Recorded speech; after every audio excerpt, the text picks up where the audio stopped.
Hi guys, welcome to my YouTube channel.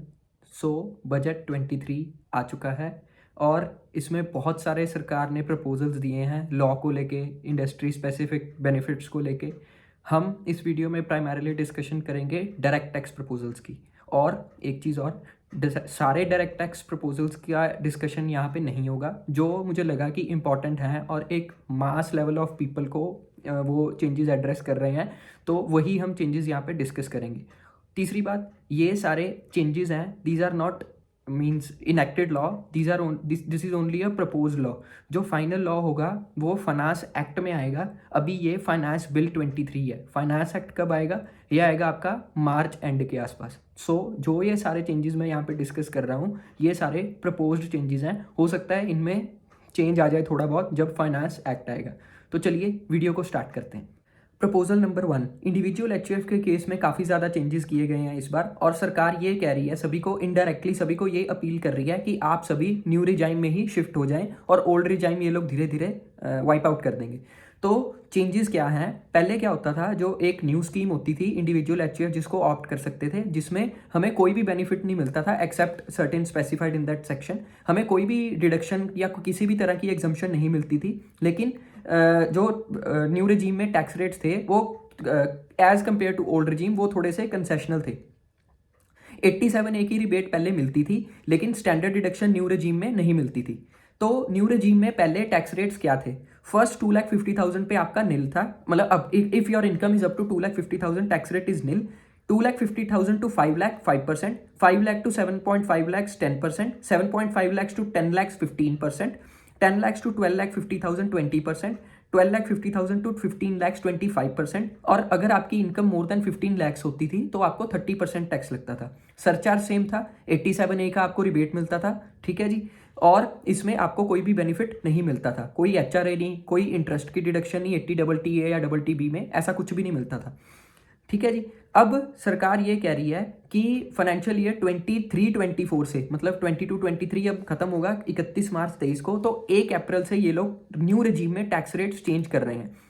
और एक बात, पहले क्या होता था कि बाय डिफॉल्ट सभी के पास at the time of filing ITR old regime में ही टैक्स, मतलब ओल्ड रेजीम ही ऑप्ट हुआ होता था पोर्टल पे, और अगर हमें न्यू रेजीम के हिसाब से जाना होता था तो हम पोर्टल पे एक फॉर्म भर के वो ऑप्ट करते थे, और किसी किसी केसेस में वो फॉर्म नहीं भरना पड़ता था। मतलब ITR फाइलिंग के टाइम हमें बताना होता था कि हमने न्यू रेजीम में जाना है। तो फाइनेंशियल ईयर 23-24 से इन्होंने ये चेंज करा है कि अब by default new regime he portal पे आएगा और टैक्स वगैरह सारा कुछ उसके हिसाब से ही कैलकुलेट होगा। चेंज क्या है कि अब आपको ओल्ड रेजीम में अगर जाना है तो आपको ऑप्ट करना होगा, और हर साल ऑप्ट करना होगा। मतलब जिस साल में आपने जाना है उस हर साल में आपको ऑप्ट करना पड़ेगा कि न्यू रेजीम में ओल्ड रेजीम में जाना है, सॉरी। और अगर न्यू रेजीम में आप नहीं जाना चाहते तो उस केस में यस, आपको ओल्ड रेजीम में जाना है तो आपको ऑप्ट करना पड़ेगा। तो फर्स्ट चेंज ये है कि टैक्स रेट्स चेंज हुए हैं, जो मैं डिस्कस करता हूँ। सेकंड चेंज ये है कि बाय डिफॉल्ट पोर्टल पे क्या होगा, आपका न्यू रेजीम ही सिलेक्टेड होगा। अब टैक्स रेट्स में जो स्लैब्स हैं, पहले 7 होती थी, अब इन्होंने उसको कम करके 6 कर दिया, ठीक है जी। अब स्लैब्स क्या होंगी फ्रॉम फाइनेंशियल ईयर 23-24। अगर आपकी इनकम अप टू 3 lakhs है तो tax nil, 3 lakh to 6 lakhs 5%, 6 lakhs to 9 lakhs 10%, 9 lakhs to 12 lakhs 15%, 12 lakhs to 15 lakhs 20%, और अगर आपकी इनकम 15 लाख से ऊपर चली जाती है तो 30%। पहले इसमें 87A की रिबेट मिलती थी, तो अगर किसी पर्सन की इनकम पिछले वाले न्यू, मतलब ओल्ड लॉ में न्यू रेजीम में अप टू 5 lakhs है तो उसको कोई टैक्स नहीं देना पड़ता था। 87A की रिबेट इस बार इंक्रीज हुई है, लेकिन वो सिर्फ उन्हीं के लिए की है जो न्यू रेजीम ऑप्ट करेंगे। तो उस केस में इन्होंने क्या करा है, पहले 87A की रिबेट होती थी 12,500 और tax computed which ever is lower.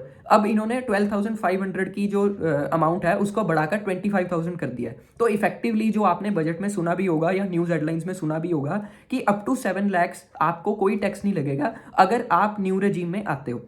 लेकिन अगर आपकी इनकम 7 लाख से 1 रुपी भी ऊपर चली जाती है तो आपको वो रिबेट नहीं मिलेगी। इसका मतलब ये है कि जो आपकी टैक्स की कैलकुलेशन है वो फिर से 3 लाख से शुरू होगी, जो स्लैब्स हैं फिर से 3 लाख से शुरू होगी। पहला चेंज ये आया। दूसरा चेंज ये है कि पहले न्यू रेजीम में आपको स्टैंडर्ड डिडक्शन का बेनिफिट नहीं मिलता था, जो आपको 50,000 की मिलती है। मतलब अगर कोई पर्सन पहले न्यू रेजीम के अकॉर्डिंग अपनी इनकम डिस्क्लोज करता था तो उसको 50,000 की स्टैंडर्ड डिडक्शन नहीं मिलती थी। इस बार गवर्नमेंट ने ये चेंज करा है कि आपको स्टैंडर्ड डिडक्शन का बेनिफिट हम देंगे। उसके बाद न्यू रेजीम के लिए एक और बेनिफिट है कि अगर आप न्यू रेजीम के अकॉर्डिंग जाते हो तो आपके ऊपर जो मैक्सिमम सरचार्ज है वो 25% लगेगा। अभी आपको पता है कि मैक्सिमम सरचार्ज जो इनकम टैक्स एक्ट में लगता है वो 37% तक भी जाता है अगर आपकी इनकम 5 करोड़ से ऊपर चली जाती है। लेकिन अगर आप न्यू रेजीम में हो तो आपको जो मैक्सिमम सरचार्ज लगेगा वो 25% ही लगेगा। नीडलेस टू से कि जो आपकी लॉन्ग टर्म कैपिटल गेन है, चाहे कोई भी है वो, या फिर short term capital gain on sale of listed securities, या फिर डिविडेंड इनकम, इन पे आपका सरचार्ज 15% से एक्सीड नहीं करेगा। ये पहले भी था और ये अब भी है। उसके बाद रिबेट का मैंने आपको पॉइंट बता दिया। अब अगर किसी पर्सन की बिजनेस इनकम है, ठीक है जी, और उसने ओल्ड रजीम में ऑप्शन मतलब उसने सिलेक्ट कर लिया। मैंने आपको बताया कि अब आपको ऑप्शन सिलेक्ट करना पड़ेगा अगर आपने ओल्ड रजीम के अकॉर्डिंग जाना है। तो अगर आपकी बिजनेस इनकम है और आपने किसी एक फाइनेंशियल ईयर में ओल्ड रजीम के लिए आपने सिलेक्ट कर दिया ITR के टाइम कि आपको ओल्ड रजीम के अकॉर्डिंग जाना है, तो आप सिर्फ एक ही बार उससे बाहर आके न्यू रजीम में आ सकते हो। अगर आप एक बार न्यू रजीम में आ गए तो फिर से आप ओल्ड में नहीं जा सकते। मैं फिर से बता देता हूँ। पहले लॉ क्या था कि अगर आपकी PGBP इनकम है, मतलब बिजनेस इनकम है, तो उस केस में अगर आपने एक बार न्यू रेजीम ऑप्ट कर लिया तो उस केस में आप उससे बाहर ओल्ड में तब तक नहीं आ सकते जब तक आपकी बिजनेस इनकम एग्जिस्ट करती है। अब चेंज क्या आया है कि अगर आपकी बिजनेस इनकम है और एक बार आपने ऑप्ट कर लिया कि आपने ओल्ड रेजीम के अकॉर्डिंग अपनी इनकम डिस्क्लोज करनी है और टैक्स देना है, तो आप एक ही बार न्यू में शिफ्ट कर सकते हो, उसके बाद आप स्विचिंग नहीं कर सकते। ठीक है जी। उसके बाद बेनिफिट्स क्या हैं कि जो अवेलेबल हैं ओल्ड रजीम में, पहले जो बेनिफिट्स अवेलेबल होते थे वो अब भी हैं। जो 80 CCD 2 आपको 80 CCD सबसेक्शन 2 की 50,000 रुपये की एम्प्लॉयर कॉन्ट्रीब्यूशन की आपको डिडक्शन मिलती थी, वो अब भी इसमें मिलेगी। और 80JJAA की आपको डिडक्शन मिलती थी on recruitment of new employees, वो भी आपको मिलती रहेगी। चेंज ये है कि एक नया सेक्शन इन्होंने इंट्रोड्यूस किया है 80CC H। उस केस में आपको सबसेक्शन 2 की डिडक्शन मिलेगी अगर आप न्यू रेजीम ऑप्ट करते हो। और ये 80CCH ये क्या चीज़ है ये हम आने वाले प्रपोजल्स में डिस्कस करेंगे। तो ये चेंज बेसिकली आया है कि आपका जो न्यू रेजीम है उस केस में इंडिविजुअल HUF के केस में इन्होंने चेंज कर दिया। और जो न्यू रेजीम है इन्होंने अब सब पे एप्लीकेबल कर दिया, मतलब कोई भी इनमें से जो मैं नाम लूंगा इनमें से कोई भी SSC न्यू रेजीम ऑप्ट कर सकता है। पहले सिर्फ इंडिविजुअल HUF के लिए था। कौन कौन से ऑप्ट कर सकते हैं? Individual HUF, AOP, BOI, artificial juridical person. ठीक है, कोऑपरेटिव सोसाइटी इसको ऑप्ट नहीं कर सकती। तो ये आपका फर्स्ट प्रपोजल था और ये सबसे मेजर प्रपोजल है इस बजट का। नेक्स्ट प्रपोजल जो है वो है सेक्शन 43B में। सेक्शन 43B का मैं आपको थोड़ा सा बैकग्राउंड दूं। सेक्शन 43B ये कहता है कि कुछ एक्सपेंसेस की डिडक्शन आपको तभी मिलेगी जब आप उसकी एक्चुअल पेमेंट करोगे, या तो उसी प्रीवियस ईयर में या फिर एक्रूअल बेसिस पे भी उस प्रीवियस ईयर में मिल जाएगी, अगर आप उसकी जो एक्चुअल पेमेंट है वो up to the due date of return filing आप कर देते हो। तो सेक्शन 43B में ऐसी बहुत सारी चीज़ें स्पेसिफाइड हैं, ऐसी बहुत सारे एक्सपेंसिस स्पेसिफाइड हैं जिसकी जो आपको डिडक्शन है वो एक्चुअल पेमेंट बेसिस पे ही मिलती है। एग्जाम्पल बोनस, ESI, PF, या फिर NBFCs को या बैंक्स को इंटरेस्ट ऑन लोन पे करते हो। तो इसमें 2 अमेंडमेंट्स हुई हैं। सबसे पहली अमेंडमेंट इसमें ये हुई है कि इसमें एक और नया क्लॉज ऐड कर दिया गया है। अगर आपका कोई ऐसा एक्सपेंस है जिसमें आपने पेमेंट किसी ऐसे पर्सन को करनी है जो MSME है, मतलब जो माइक्रो और स्मॉल है, मीडियम नहीं कवर्ड है इसमें। अगर सामने वाला पर्सन माइक्रो या स्मॉल एंटिटी है एज पर MSMED एक्ट 2006, तो उस केस में आपको जो डिडक्शन है उस खर्चे की वो तभी मिलेगी जब आप उसको एक्चुअल में पेमेंट कर देते हो। दूसरी अमेंडमेंट इसमें ये आई है कि बाकी क्लॉजेज में, इस MSME वाले क्लॉज को छोड़ के बाकी क्लॉजेज में ये है कि अगर आप due date of return filing तक भी पेमेंट कर देते हो तो आपको उस प्रीवियस ईयर में जो रेलेवेंट प्रीवियस ईयर है उसमें एक्रूअल बेसिस पे आपको डिडक्शन मिल जाती है। लेकिन जो इन्होंने नया क्लॉज इंसर्ट किया है उस केस में आपको इसकी डिडक्शन तभी मिलेगी अगर आप 31 मार्च तक एक्चुअली पेमेंट कर देते हो। अगर आप नहीं करते तो आपको फिर वो नेक्स्ट ईयर में मिलेगी, चाहे वो आपने due date of return filing तक कर दिया। इसमें मैं दोबारा बता देता हूँ कि सामने वाला पर्सन कौन है, कि या तो वो माइक्रो एंटरप्राइज है या फिर वो स्मॉल एंटरप्राइज है। इसमें मीडियम एंटरप्राइज नहीं कवर्ड है। तो मतलब अगर आप मीडियम एंटरप्राइजेस से कुछ परचेज करते हो या आपका कोई ऐसा खर्चा है जिसमें आपने किसी मीडियम एंटरप्राइज को कोई पेमेंट करनी है और एक्सपेंस क्लेम करना है, तो उस केस में ये 43B का क्लॉज नंबर H एप्लीकेबल नहीं है। माइक्रो स्मॉल और मीडियम एंटरप्राइजेस के केस में MSMED एक्ट 2006 में टाइम पीरियड स्पेसिफाइड है कि या तो आप अगर तो आप मतलब दो केस बनते हैं उसमें, अगर तो आपने एग्रीमेंट करा हुआ है रिटर्न, और दूसरा केस है कि अगर आपने एग्रीमेंट नहीं करा हुआ। अगर आपने एग्रीमेंट करा हुआ है तो एज पर एग्रीमेंट जो भी टाइम पीरियड है which can not exceed 45 days, तो उस उतनी देर में आपको पेमेंट करनी होगी। अगर आप पेमेंट नहीं करते, इसके बियॉन्ड चले जाते हो, तो उसकी डिडक्शन आपको एक्चुअल पेमेंट बेसिस पे ही मिलेगी। और अगर एग्रीमेंट नहीं है, रिटर्न एग्रीमेंट नहीं है, तो उस केस में ये टाइम पीरियड है 15 डेज। तो इसका मतलब ये है कि सभी लोग अपने आप को MSME में रजिस्टर करवा लें, ताकि जो सामने वाला सप्लायर है, ठीक है जी, सॉरी, सामने वाला जो कस्टमर है वो आपको टाइम पे पेमेंट दे दे, क्योंकि अगर वो टाइम पे पेमेंट नहीं देता आपको उसकी डिडक्शन नहीं मिलेगी। फर्दर मैं ऐड ऑन करना चाहूँगा, MSMED एक्ट से मैंने ये चीज़ें उठाई हैं कि माइक्रोस और स्मॉल का मतलब क्या होता है। तो अगर आप मैन्युफैक्चरिंग एंटिटीज़ के साथ ट्रेड कर रहे हो, तो माइक्रो का मतलब ये होगा कि अगर उसकी प्लांट एंड मशीनरी में इन्वेस्टमेंट अप टू 25 लाख है तो वो माइक्रो एंटरप्राइज है। और अगर उसकी इन्वेस्टमेंट प्लांट एंड मशीनरी में मोर देन 25 लाख है लेकिन अप टू 500 लाख है, तो वो स्मॉल एंटरप्राइजेज है। अदर साइड, अगर वो मैन्युफैक्चरिंग एंटिटी नहीं है, मतलब वो सर्विस प्रोवाइडिंग एंटिटी है, तो उस केस में माइक्रो का मतलब होगा कि अगर उसकी इक्विपमेंट में जो इन्वेस्टमेंट है वो अप टू 10 लाख है। और स्मॉल में जो स्मॉल एंटरप्राइज का मतलब क्या हुआ कि इक्विपमेंट में जो इन्वेस्टमेंट है वो मोर देन 10 लाख है बट अप टू 200 लाख है। तो ये 43B में चेंज आया है, मतलब चेंज प्रपोज किया गया है। नेक्स्ट प्रपोजल, अब आपको पता होगा कि नवंबर 2022 के आसपास एक गवर्नमेंट की एक अग्निपथ स्कीम आई थी, जिसमें वो बोल रहे थे कि सोल्जर्स को वो मतलब रिक्रूट करेंगे, उसके बाद उनका क्या रहेगा टेन्योर वगैरह। तो मैं उस स्कीम पे नहीं जाऊंगा, लेकिन उस स्कीम के रिलेटेड जो इनकम टैक्स लॉ में अमेंडमेंट है मैं आपको उसकी बात बताऊंगा।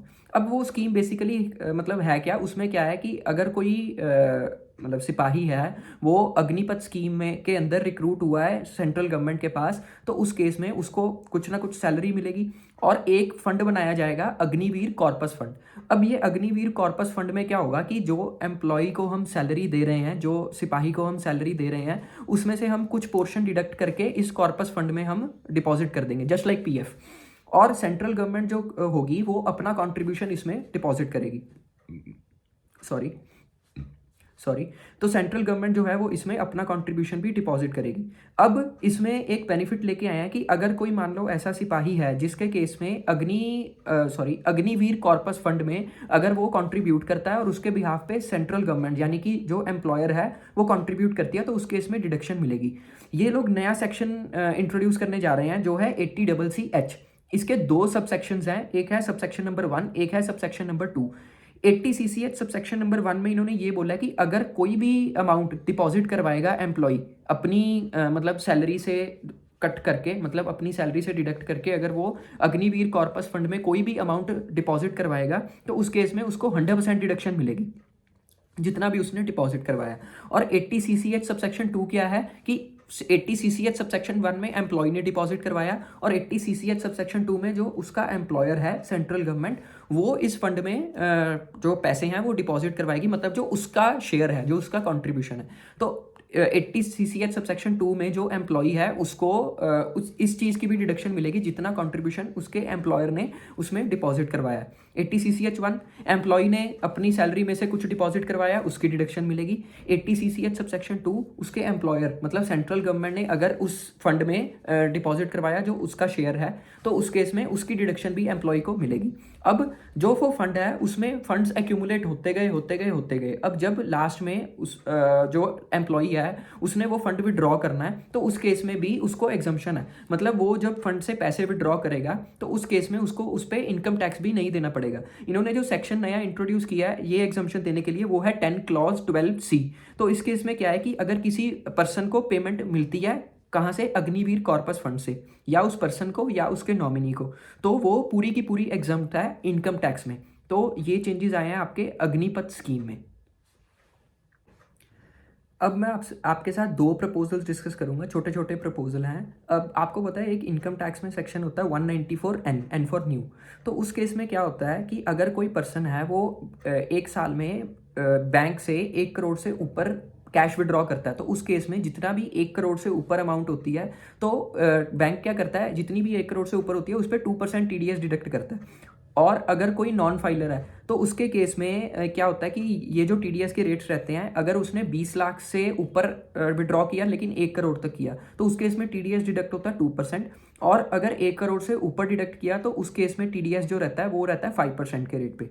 अब नॉन फाइलर्स क्या कौन होते हैं, ये सारा पहले का लॉ है। अब नॉन फाइलर्स कौन होते हैं, जिन्होंने पिछले 3 फाइनेंशियल ईयर्स की आईटीआर फाइल नहीं करी है। अब इसमें चेंज क्या किया गया है कि जहाँ जहाँ पे 1 करोड़ लिखा हुआ है, ठीक है, वहाँ वहाँ पे ये लोग कोऑपरेटिव सोसाइटीज़ के लिए 3 करोड़ कर रहे हैं, बस यही चेंज है, बाकी सारा कुछ 194N में सेम है। और दूसरा चेंज जो इन्होंने प्रपोज करा है कि अब आपको पता है कि आजकल क्या हो रहा है, लोग डिजिटल गोल्ड की तरफ ज़्यादा जा रहे हैं कि हमारे पास गोल्ड पड़ा है जी, हमने ये गोल्ड को कन्वर्ट करवा लिया किस में, ये हमने कन्वर्ट करवा लिया इलेक्ट्रॉनिक गोल्ड रिसीट में। तो मतलब आपको पता है कि इनकम टैक्स में डेफिनेशन होती है कि अगर मैं कोई एसेट्स कैपिटल एसेट एक्सचेंज भी करता हूँ तो उस पर मेरे को कैपिटल गेन पे टैक्स लग जाता है। तो उस चीज़ को उस चीज़ का इफेक्ट नलीफाई करने के लिए सरकार ने ये चेंज प्रपोज किया है कि अगर आप इलेक्ट्रॉनिक गोल्ड रिसीट को गोल्ड में कन्वर्ट करते हो, मतलब जो फिजिकल गोल्ड है, या फिर फिजिकल गोल्ड को आप इलेक्ट्रॉनिक गोल्ड रिसीट में कन्वर्ट करते हो तो उसको ट्रांसफर नहीं माना जाएगा और इस पे कैपिटल गेन्स नहीं लगेगा। तो ये 2 चेंजेस थे। नेक्स्ट प्रपोजल, सेक्शन 79 एक होता है इनकम टैक्स एक्ट में जो रिस्ट्रिक्ट करता है हमें सेट ऑफ या कैरी फॉरवर्ड ऑफ लॉस किस केस में, अगर कोई प्राइवेट कंपनी है। लॉ में जो वर्डिंग यूज होती है वो होती है कि a company in which public is not substantially interested, तो वो प्राइवेट कंपनी ही होती है मोस्ट ऑफ द केसेस में। तो अगर एक प्राइवेट कंपनी किसी साल में लॉस सस्टेन करती है और वो कैरी फॉरवर्ड करती है, ठीक है, उसके बाद वो किसी और फाइनेंशियल ईयर में आगे चल के उसको प्रॉफिट आता है बुक्स में, और उसके साथ वो लॉस वो सेट ऑफ करना चाहती है, तो सेट ऑफ करने के लिए एक कंडीशन ये है कि जो आपकी शेयर होल्डिंग वो है वो 51% सेम होनी चाहिए। मतलब जिस फाइनेंशियल ईयर में आपने लॉस सस्टेन किया और जिस फाइनेंशियल ईयर में आप लॉस को वो सेट ऑफ कर रहे हो प्रॉफिट से, उन दोनों के बीच जो 51% शेयर होल्डिंग है वो सेम होनी चाहिए। मतलब पहले जो शेयर होल्डर्स थे एटलीस्ट 51% इधर भी होने चाहिए। इसकी एक एक्सेप्शन होती थी कि अगर आपका कोई स्टार्टअप है, एलिजिबल स्टार्टअप, जो सेक्शन 80 IAC में डिफाइंड है, मैं उसमें नहीं जा रहा हूँ कि उसमें क्या डिफाइंड है, तो उस केस में ये वाली 51% की कंडीशन नहीं लगती थी। और जो लॉस था वो आप अगर 51% से आपकी शेयर होल्डिंग कम भी हो जाती है तो आप सेट ऑफ कर सकते थे, लेकिन कंडीशन ये थी कि वो जो लॉस है वो आपका 7 प्रीवियस ईयर से पुराना नहीं होना चाहिए। तो सरकार ने वो जो 7 ईयर्स है उसको अमेंड करने का प्रपोजल किया है, उसको 10 ईयर्स कर दिया है। बस यही चेंज आया सेक्शन 79 में। नेक्स्ट प्रपोजल, आप सभी को पता है कि जब फाइनेंस एक्ट 19 आया था तो तब फाइनेंस एक्ट 19 ने एक सेक्शन इंट्रोड्यूस किया था नया, सेक्शन 115BAB। तो उस केस में ये बोला था कि अगर कोई स्पेसिफाइड कंपनीज हैं, मतलब जो इंडियन कंपनीज हैं जो मैन्युफैक्चरिंग बिजनेस स्टार्ट करेंगी अपना 1 अक्टूबर 2019 से 31 मार्च 2024 के बीच, तो उस केस में अगर आप बाकी कंडीशन सेटिस्फाई करते हो तो आपका जो टैक्स रेट रहेगा वो 15% रहेगा। तो अब इन्होंने एक और सेक्शन नया इंट्रोड्यूस किया है 115BAE, जो कि है मैन्युफैक्चरिंग कोऑपरेटिव सोसाइटीज़ के लिए, मतलब ऐसी कोऑपरेटिव सोसाइटीज़ जो मैन्युफैक्चरिंग बिजनेस में हैं। तो एज इट इज़ है सेम, उन पे भी 15% टैक्स रहेगा। जो कंडीशंस 115BAB में है वही सेम कंडीशंस 115BAE में भी हैं। तो मतलब मैन्युफैक्चरिंग बिजनेस में अगर कोऑपरेटिव सोसाइटीज़ हैं उन पे भी 15% टैक्स लगेगा, मतलब वो ऑप्ट कर सकती हैं 15% टैक्स रेट, जो कि कंडीशंस दी हुई हैं 115BAE में, जो सिमिलर है 115BAB में। नेक्स्ट प्रपोजल, चेंज काफ़ी इंपॉर्टेंट चेंज है ये, प्रिजम्पटिव टैक्सेशन में चेंज आया है, मतलब सेक्शन 44AD और 44ADA में चेंज आया है, और इसका कॉन्सिक्वेंशियल चेंज है सेक्शन 44AB, मतलब ऑडिट वाले सेक्शन में जिसमें आपको टैक्स ऑडिट करवाना होता था। तो लॉ क्या था कि सबसे पहले मैं बात करता हूँ सेक्शन 44AD। अगर इंडिविजुअल, HUF या फर्म, इनमें से कोई असेसी जो LLP नहीं है, मतलब firm for this purpose firm does not include an LLP, तो इंडिविजुअल, फर्म या HUF अगर एलिजिबल बिजनेस में है तो उस केस में अगर किसी फाइनेंशियल ईयर में उसकी जो टर्नओवर है वो अप टू 2 करोड़ है तो उस केस में वो प्रिजम्पटिव टैक्सेशन के लिए ऑप्ट कर सकता है, और उसकी जो PGBP इनकम है वो डीम करी जाएगी कि कितनी होगी, 8% या 6% of turnover, as the case में भी 8% या 6% ऑफ द टर्नओवर, और amount claim to have been actually earned whichever is higher. अब इसमें बहुत सारी कंडीशंस रहती हैं कि ये वाला असेसी नहीं ले सकता या असेसी इस बिजनेस में नहीं होना चाहिए, हम उस चीज़ में नहीं घुस रहे।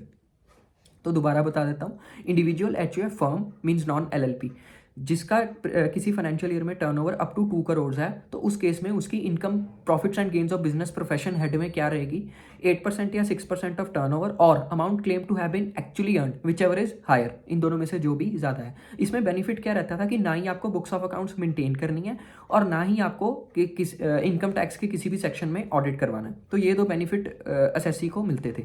सिमिलरली एक सेक्शन होता है प्रोफेशनल्स के लिए जो होता है 44ADA में। ये किस पे एप्लीकेबल है, इंडिविजुअल या फिर फर्म जो LLP नहीं है। ऑब्वियसली ये सेक्शन HUF में पे एप्लीकेबल नहीं हो सकता क्योंकि HUF कभी भी प्रोफेशनल नहीं होगी। तो अगर कोई इंडिविजुअल है या फर्म है जिसकी जो ग्रॉस रिसीट है किसी फाइनेंशियल ईयर में अप टू 50 लैक्स है, तो उस केस में उसकी इनकम बिजनेस हेड में क्या रहेगी, 50% ऑफ द ग्रॉस रिसीट और amount claim to have been actually earn whichever is higher. इस केस में भी सेम कि ना ही आपको बुक्स ऑफ अकाउंट्स मेंटेन करनी है और ना ही आपको ऑडिट करवाना है। अब आपको पता है कि कैशलेस इकोनॉमी को जो गवर्नमेंट है वो प्रमोट कर रही है, तो 44AD में जो 2 करोड़ की लिमिट है वो 3 करोड़ कर देंगे और 44ADA में जो आपकी 50 लैक्स की लिमिट है ग्रॉस रिसीट पे उसको 75 लैक्स कर देंगे। लेकिन एक कंडीशन आपको सेटिस्फाई करनी पड़ेगी, आपको क्या करना है, पूरी साल की टर्नओवर का जितनी भी आपके पास है या फिर प्रोफेशन के केस में पूरी साल की ग्रॉस रिसीट उसका 5% कर लेना है उसका 5%। और उसका 5% करने के बाद जितनी भी आपके पास अमाउंट आ रही है उसको कंपेयर करना है कि आपको ड्यूरिंग द ईयर कैश में कितनी रिसीट हुई है। रिसीट में सिर्फ ग्रॉस रिसीट या टर्नओवर की बात नहीं कर रहा, कोई भी रिसीट जो कि कैश में हुई है उसको कंपेयर करना है। अगर तो वो उसके बराबर या कैश की रिसीट उससे कम है तो इस आप एनहांस्ड लिमिट के लिए एलिजिबल हो 75 लैक्स या 3 करोड़ के लिए, अदरवाइज आप नहीं हो। अब इसमें मुझे ये ड्राफ्टिंग इशू ये लग रहा है कि इन्होंने ये लिखना था टोटल टर्नओवर या ग्रॉस रिसीट का 5%, ये लोग लिख रहे हैं टोटल रिसीट का 5%। ड्राफ्टिंग इशू है, मेरे हिसाब से फाइनेंस एक्ट में शायद इसको ठीक करेंगे। और ये जो कंडीशन है ये सिमिलर है जो 44AB में बिजनेसेस के लिए है, जिसमें आपकी टर्नओवर की लिमिट है वो 1 करोड़ से 10 करोड़ कर देंगे। मतलब ऑडिट के केसेस में कि 10 करोड़ से ऊपर ही आपको ऑडिट करवाना है, उससे नीचे नहीं करवाना। लेकिन वो इससे थोड़ी सी चेंज है, तो मतलब बिल्कुल सेम नहीं है लेकिन थोड़ा सा इसमें सिमिलर कॉन्सेप्ट है।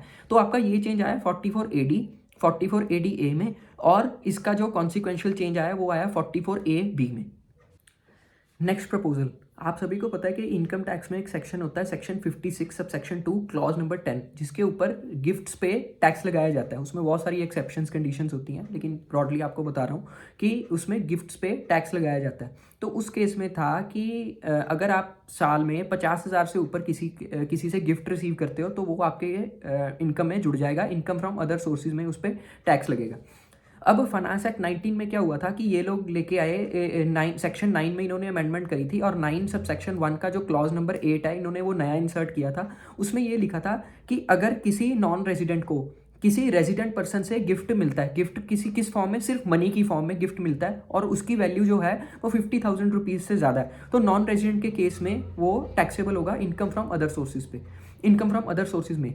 तो यहाँ पे लोगों ने एक टैक्स प्लानिंग करी कि लॉ में तो ये लिखा हुआ था कि अगर नॉन रेजिडेंट गिफ्ट रिसीव करता है किसी रेजिडेंट पर्सन से, तो यहाँ पे लोगों ने टैक्स प्लानिंग ये करी कि वो resident but not ordinarily resident से जो है वो फंड्स रूट करने लग गए, तो इसका सरकार को नुकसान हो रहा था। तो उन्होंने रेजिडेंट वर्ड हटा के यहाँ पे रेजिडेंट और दोनों रेजिडेंट ऐड कर दिए, resident and ordinarily resident, resident but not ordinarily resident. अगर इन दोनों में से कोई भी किसी नॉन रेजिडेंट को कैश की फॉर्म में, मतलब मनी की फॉर्म में 50,000 से ऊपर का गिफ्ट देता है, तो उस नॉन रेजिडेंट की इनकम फ्रॉम अदर सोर्सेज में टैक्सेबल होगी।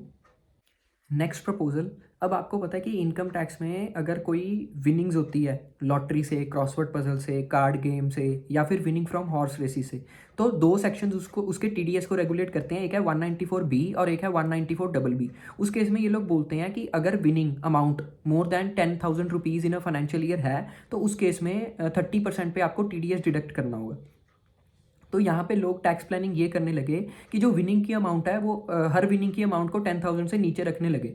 तो सरकार ने यहाँ पे अमेंडमेंट ये किया कि चाहे आपकी इंडिविजुअल अमाउंट्स 10,000 से नीचे हैं, लेकिन अगर टोटल करके 10,000 से ऊपर जा रहा है तो आपको 30% TDS डिडक्ट करना है। तो ये छोटा सा चेंज प्रपोज किया उन्होंने। Next proposal, online gaming. अब आपको पता है कि आजकल काफ़ी सारे पर्सन, स्पेसिफिकली जो टीनेजर्स हैं, वो ऑनलाइन गेमिंग से काफ़ी पैसे कमा रहे हैं। जैसे वो आपका रम्मी कोई चलता होता है किसी ऐप पे कि रम्मी खेलो और पैसे कमाओ। तो उस केस में क्या था, पहले लॉ ये था कि विनिंग्स, मतलब विनिंग्स कवर्ड था, जो जेनरिक मीनिंग है विनिंग्स का, कि उस केस में आपका 30% पे टीडीएस डिडक्ट होता था 194B और 194BB में, और 115BB में उस पर 30% ही टैक्स लगता था। अब इन्होंने चेंज क्या करा है, सिर्फ ऑनलाइन गेमिंग के केस में पहले जो सबसे पहले ऑनलाइन गेमिंग जो है वो बाकी सेक्शन से बाहर निकाल दिया, मतलब 194B से और 115BB से, वहाँ से ऑनलाइन गेमिंग्स को बाहर निकाल दिया है। और इसके लिए एक नया सेक्शन इन्होंने इंट्रोड्यूस किया है 115BBJ। इस केस में क्या है कि जितनी भी आपको इनकम ऑनलाइन गेमिंग से होगी उस नेट विनिंग्स पे आपको 30% का टैक्स लगेगा। और टीडीएस की प्रोविजंस लेके आए हैं ये लोग 194BA।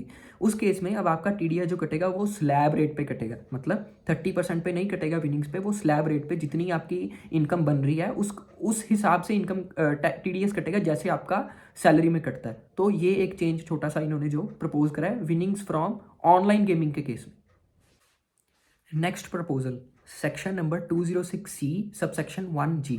अब आपको पता है कि बहुत सारे लोग बाहर घूमने जाते हैं, तो जब बाहर घूमने जाते हैं या बाहर पढ़ने जाते हैं या किसी भी पर्पज़ के लिए मेडिकल ट्रीटमेंट के लिए बाहर जाते हैं, तो उस केस में हमें बाहर स्पेंड करने के लिए फॉरेन एक्सचेंज लेना पड़ता है। तो एक फॉरेन एक्सचेंज मैनेजमेंट एक्ट के अकॉर्डिंग हर इंडिविजुअल के पास $250,000 की पर फाइनेंशियल ईयर लिमिट होती है, जो वो फॉरेन एक्सचेंज विड्रॉ करके बाहर स्पेंड कर सकता है। मोटा मोटा ये 2 करोड़ रुपए बनते हैं साल के।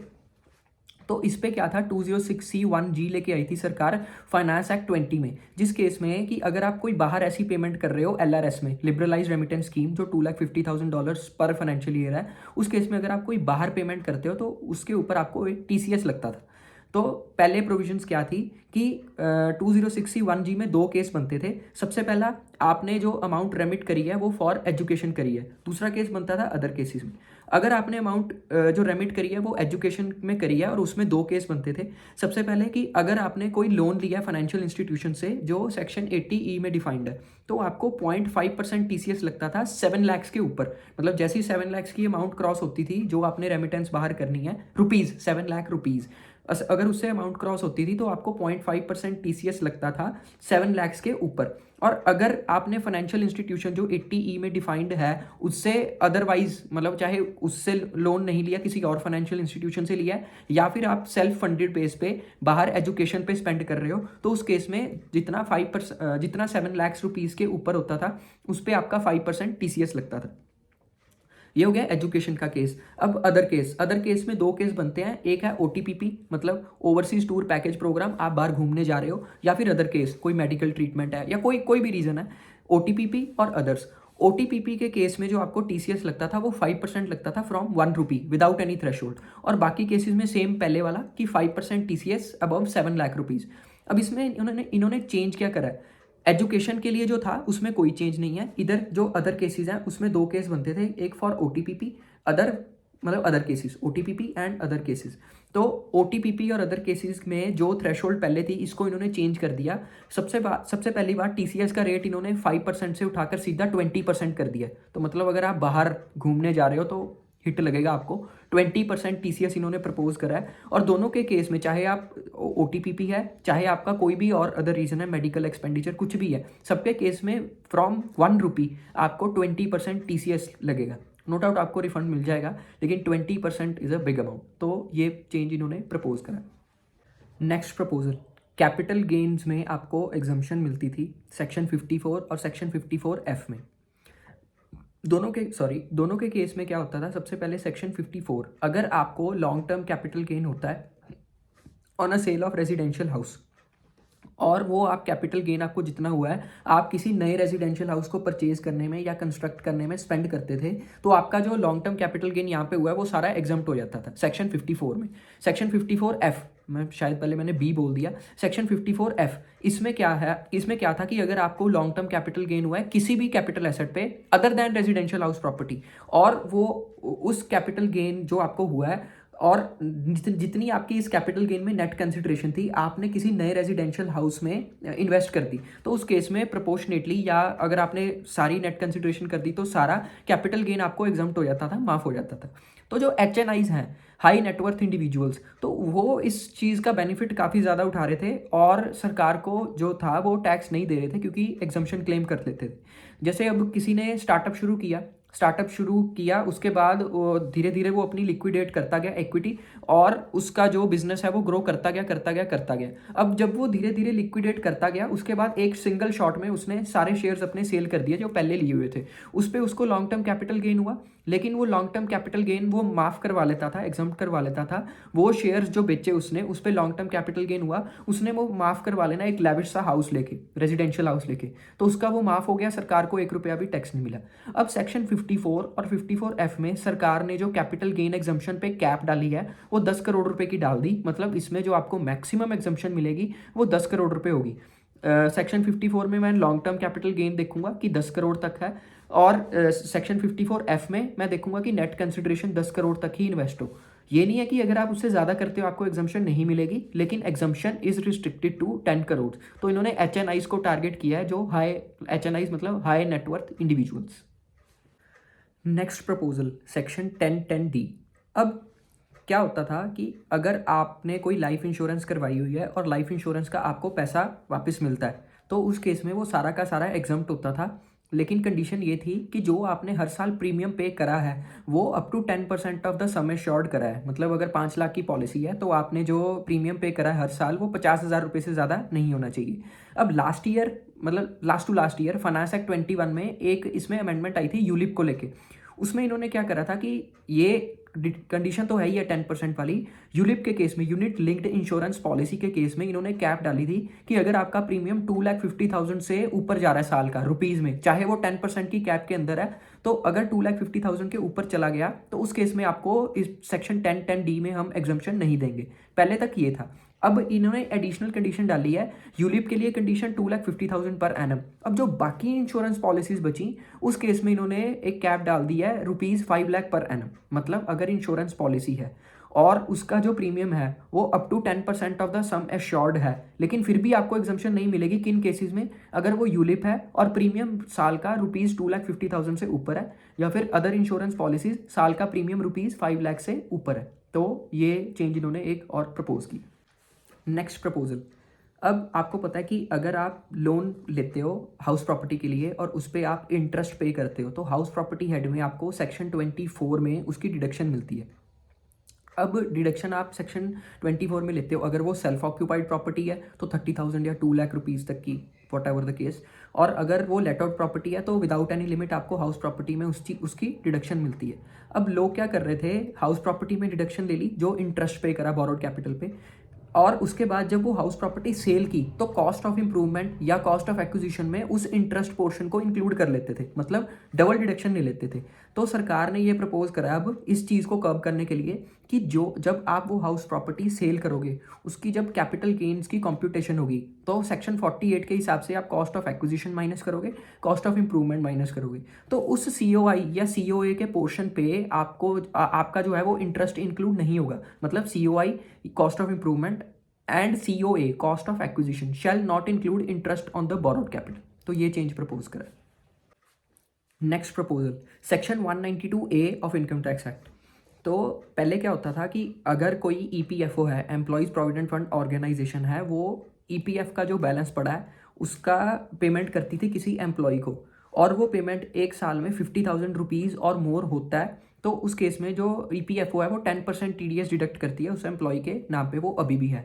लेकिन अगर एम्प्लॉय अपना पैन नंबर नहीं देता तो उस केस में TDS कटता था मैक्सिमम मार्जिनल रेट पे, जो था 42.744%।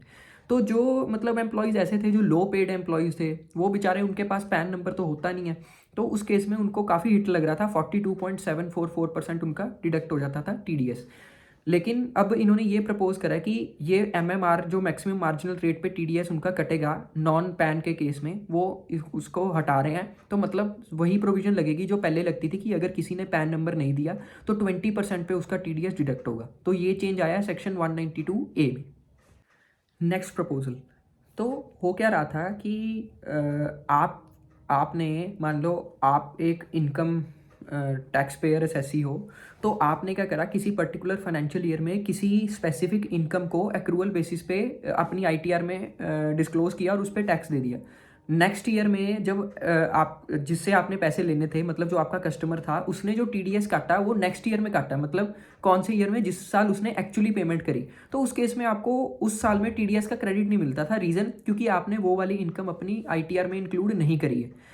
तो इस चीज़ को मतलब ठीक करने के लिए, या इस एरर कह सकते हो आप, या एरर इन लॉ कह सकते हो, इसको ठीक करने के लिए गवर्नमेंट एक प्रोविजन लेके आई कि अगर कोई ऐसा केस है कि पहले आप किसी फाइनेंशियल ईयर में अपनी इनकम एक्रूअल बेसिस पे डिस्क्लोज कर चुके हो जिस पे टीडीएस नहीं कटा था, और in the actual receipt of that, in the year of actual receipt of that income आपका टीडीएस डिडक्ट हो जाता है, तो उस केस में आपको उस ईयर में उस टीडीएस का क्रेडिट मिलेगा, प्रोवाइडेड आप असेसिंग ऑफिसर को 2 साल के अंदर अंदर एप्लीकेशन कर देते हो और वो एक रेक्टिफिकेशन ऑर्डर पास कर देता है। तो मतलब आपको क्रेडिट मिलेगा, लेकिन आपको असेसिंग ऑफिसर को एप्लीकेशन करनी पड़ेगी। तो ये एक चेंज प्रपोज की है।